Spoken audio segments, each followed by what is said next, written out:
Gênesis capítulo 49. Jacó abençoa seus filhos. Depois chamou Jacó a seus filhos e disse: Ajuntai-vos para que vos anuncie o que há de acontecer nos dias vindouros. Ajuntai-vos e ouvi, filhos de Jacó. Ouvi a Israel, vosso pai.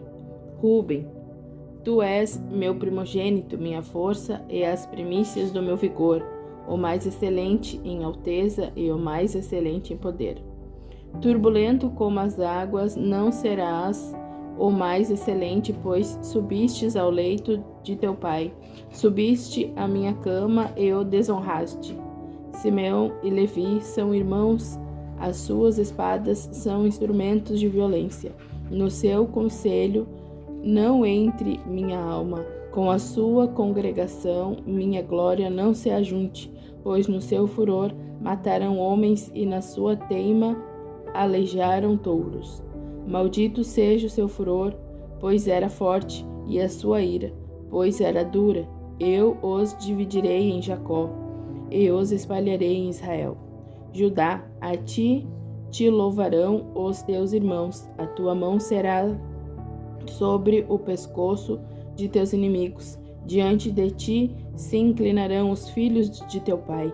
Judá é um leãozinho, subiste da presa, filho meu. Encurva-se e deita-se como leão e como leoa. Quem o despertará? O centro não se arredará de Judá, nem o bastão de autoridade de dentre seus pés, até que venha Siló, e a ele obedecerão os povos. Ele amarrará o seu jumentinho à vide, e o filho da sua jumenta à videira mais excelente. Lavará as suas vestes no vinho, e a sua capa em sangue de uvas. Os seus olhos serão mais escuros do que o vinho, e seus dentes mais brancos do que o leite. Zebulon habitará no litoral, e servirá de porto para navios. O seu termo se estenderá até Sidom. Isacar é jumento forte, deitado entre dois fardos. Viu ele que o descanso era bom e que a terra era deliciosa, e baixou o ombro à carga, sujeitou-se ao trabalho servil. Dan julgará o seu povo como uma das tribos de Israel. Dan será serpente junto ao caminho, uma víbora junto à vereda, que morde os calcanhares do cavalo e faz cair o seu cavaleiro para trás. A tua salvação espero, ó Senhor.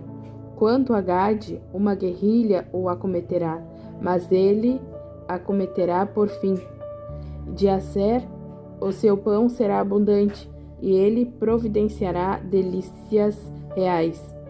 Naphtali é uma gazela solta, que profere palavras formosas. José é um ramo frutífero junto à fonte, cujos galhos se estendem sobre o muro. Os flecheiros lhe deram amargura, o flecharam e perseguiram. O seu arco, porém, permanece firme, e os seus braços foram fortalecidos pelas mãos do poderoso de Jacó, o pastor, o rochedo de Israel, pelo Deus de teu pai, a qual te ajudará, e pelo Todo-Poderoso, o qual te abençoará com bênçãos dos céus em cima, com bênçãos do abismo que jaz embaixo, com bênçãos da fartura e da fertilidade. As bênçãos de teu pai excederão as bênçãos de meus pais até o cume dos montes eternos. Elas estarão sobre a cabeça de José e sobre o alto da cabeça do que foi separado de seus irmãos. Benjamim é lobo que despedaça pela manhã, devorará a presa e à tarde repartirá o despojo. Todas estas são as 12 tribos de Israel, e isto é o que lhes falou seu pai, quando os abençoou. A cada um deles abençoou segundo a sua bênção.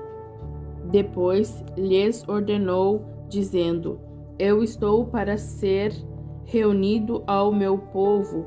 Sepultai-me com meus pais na caverna que está no campo de Efron, o Heteu, na caverna que está no campo de Macpela, fronteiro a Manré, na terra de Canaã, a qual Abraão comprou de Efron, o Heteu, com aquele campo como propriedade de sepultura. Ali sepultaram a Abraão e a Sara, sua mulher. Ali sepultaram a Isaque e a Rebeca, sua mulher. E ali eu sepultei a Lia. O campo e a caverna que está nele foram comprados aos filhos de Etê. Acabando Jacó de dar estas instruções a seus filhos, recolheu os pés na cama, expirou e foi reunido ao seu povo. Gênesis capítulo 50. A lamentação por Jacó. Então José se lançou entre o rosto de seu pai, chorou sobre ele e o beijou. Ordenou José a seus servos, os médicos, que embalsamassem a seu pai. Assim os médicos embalsamaram a Israel. Eles levaram 40 dias, pois assim se cumprem os dias daqueles que se embalsamam.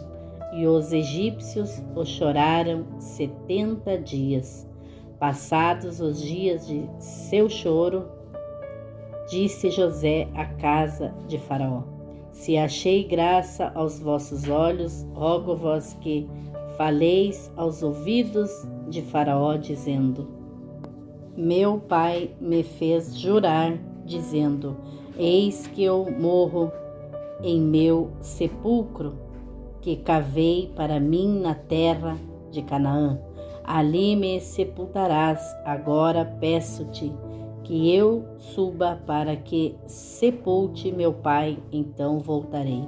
Respondeu Faraó sobre: E sepulta teu pai, como ele te fez jurar. José subiu para sepultar seu pai.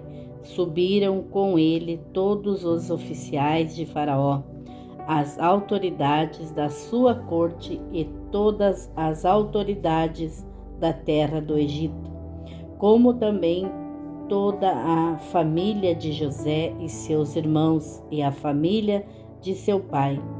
Somente deixaram na terra de Gozém os seus pequeninos e os rebanhos e o gado. Subiram também com ele tanto carros como cavaleiros. O cortejo foi enorme. Chegando eles à eira de Haddad, que está perto do Jordão, levantaram ali um grande e forte pranto. Assim José levantou por seu pai um grande pranto por 7 dias. Vendo os moradores da terra, os cananeus, o luto na eira de Haddad, disseram: Grande pranto é este dos egípcios. Por isso se chamou aquele lugar de Abel-Misraim, que está perto do Jordão. Fizeram-lhe os seus filhos assim como ele lhes havia ordenado.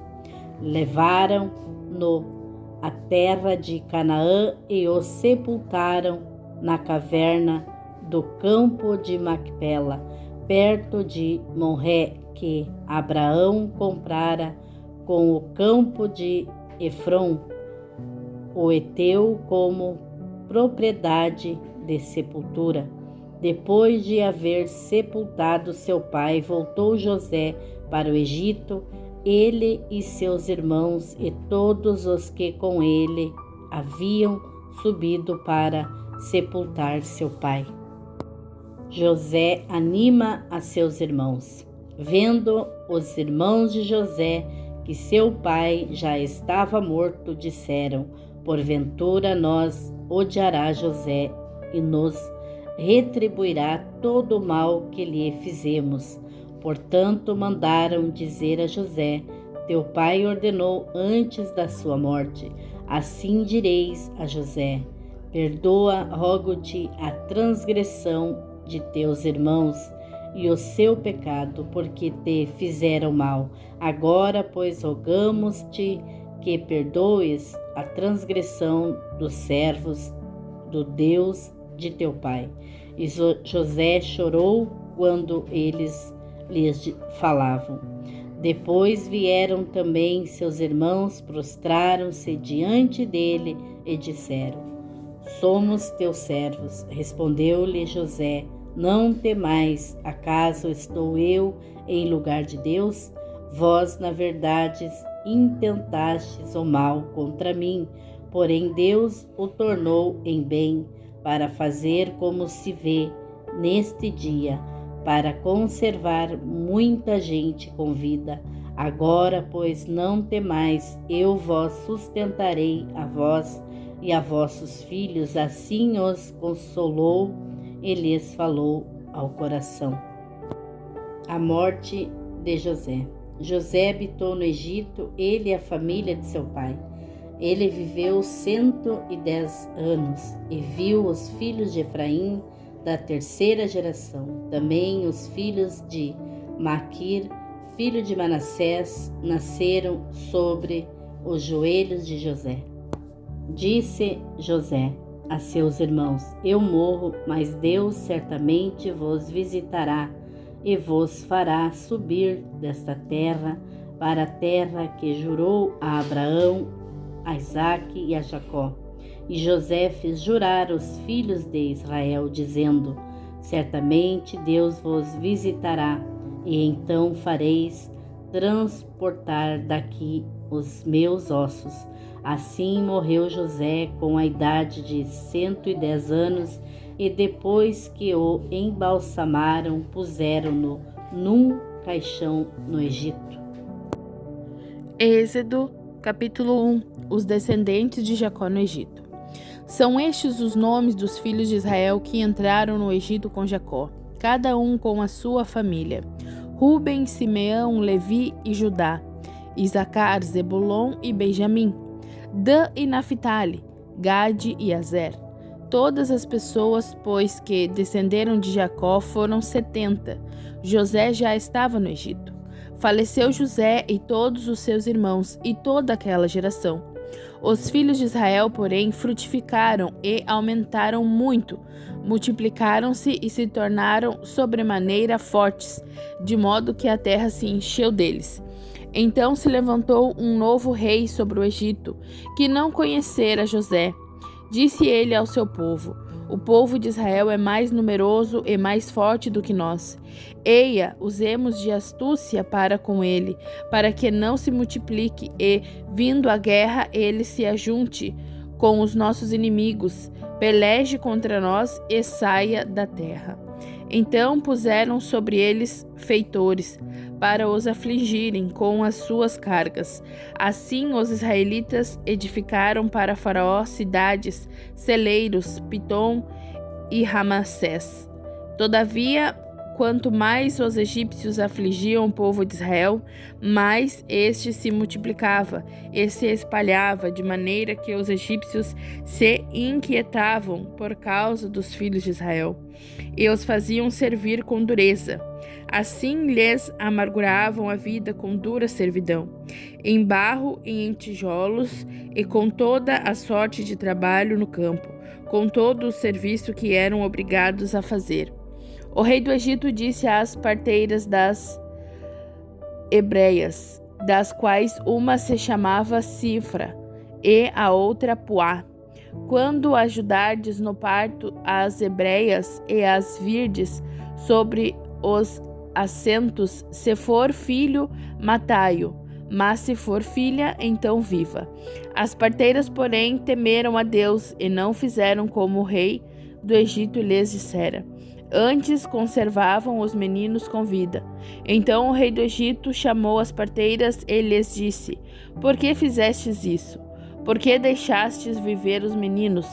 Responderam as parteiras a Faraó: É que as mulheres hebreias não são como as egípcias, são vigorosas e já têm dado à luz os seus filhos antes que a parteira chegue a elas. Portanto, Deus fez bem às parteiras. O povo aumentou e se fortaleceu muito, e porque as parteiras temeram a Deus, ele lhes constituiu família. Então ordenou Faraó a todo o seu povo: a todos os filhos que nasceram aos hebreus lançareis no Nilo, mas a todas as filhas deixais viver. Capítulo 2. O nascimento de Moisés. Um homem da tribo de Levi casou-se com uma descendente da mesma tribo. A mulher concebeu e deu à luz um filho. Vendo que ele era formoso, escondeu-o 3 meses. Não podendo, porém, escondê-lo por mais tempo, tomou um cesto de juncos e o revestiu de betume e piche.